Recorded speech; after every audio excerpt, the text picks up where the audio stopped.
Donc Buroscope est une entreprise qui a 28 ans et qui a 28 salariés, donc un salarié par an, dont 26 femmes.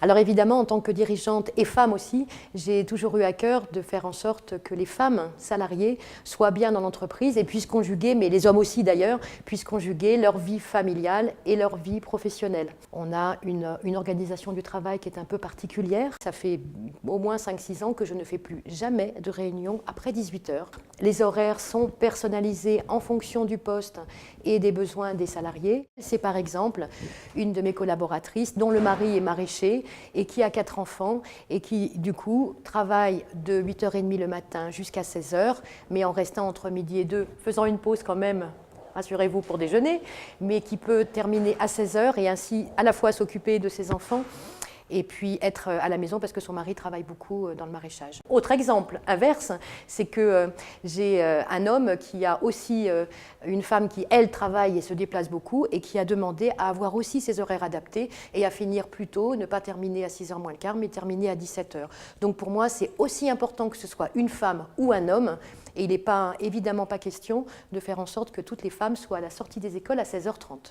Sur 28 salariés, il y en a énormément qui n'ont pas de niveau scolaire important.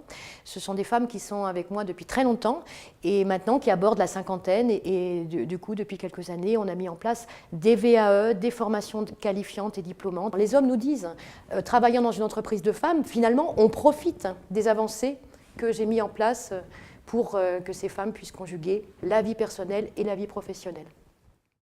Dès 2006, nous avons engagé avec les représentants du personnel, que ce soit les délégués du personnel, le comité d'entreprise et le délégué syndical, un travail de réflexion sur l'égalité au sein de notre organisation, qui a donné lieu, dans un premier temps, à un diagnostic partagé, de voir quels étaient les problèmes majeurs, les priorités, et qui nous a permis de signer dès 2006 un premier accord sur l'égalité. Nous avons dégagé 3 priorités. La première, c'était de vérifier que les écarts de rémunération étaient cohérents. Globalement, elle l'était, puisque la moyenne d'écart de rémunération à fonctions égales variait dans un sens ou dans un autre de l'ordre de 2 à 3%. Mais nous avons tout de même créé un fonds de rattrapage pour permettre effectivement quelques coups de pouce salariaux. La deuxième préoccupation, qui est une préoccupation qui est beaucoup plus complexe, c'est l'écart des rémunérations globales, qui, comme dans beaucoup d'entreprises, il est de l'ordre de 20%, parce que d'un côté, les emplois de première qualification sont souvent de fait des emplois féminins de type tertiaire administratif, et puis, comme dans beaucoup d'organisations, on n'échappe pas à ce que le management supérieur soit plutôt masculin. On a pu, mais c'est qu'un travail de longue haleine, effectivement, renforcer la mixité du comité de direction, puisqu'on est passé de 20% à un peu plus d'un tiers au cours de l'année dernière. L'idée étant de tendre vers 40-50%. Tous les cadres intermédiaires étaient sur une proportion de 70% de cadres femmes, 30% de cadres hommes, qui est à l'image de la répartition des genres au sein de l'entreprise. On a prêté une attention particulièrement forte à tout ce qui est autour de la maternité, notamment que les femmes en maternité ou en congé parental ne restent pas trop éloignées de l'entreprise, donc avec un système d'information au travers de notre lettre hebdomadaire pour qu'elles restent en contact avec l'entreprise. D'avoir une stratégie pour que les départs en congé maternité ne soient pas vécus comme un problème. Moi, je dis toujours, c'est l'absence qui est toujours la plus anticipable. Donc, de travailler sur des polyvalences pour effectivement qu'il n'y ait pas une personne dont ça devient un gros problème si elle est en congé maternité.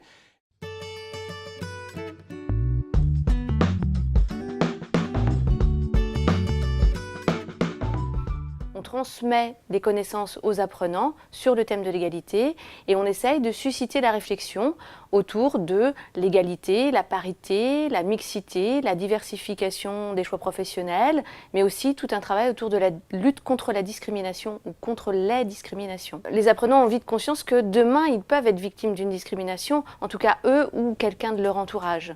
Donc c'est vrai que souvent, à l'issue de ce module, le regard sur le métier, sur ce qu'est l'égalité, hommes-femmes, entre autres, ce regard évolue.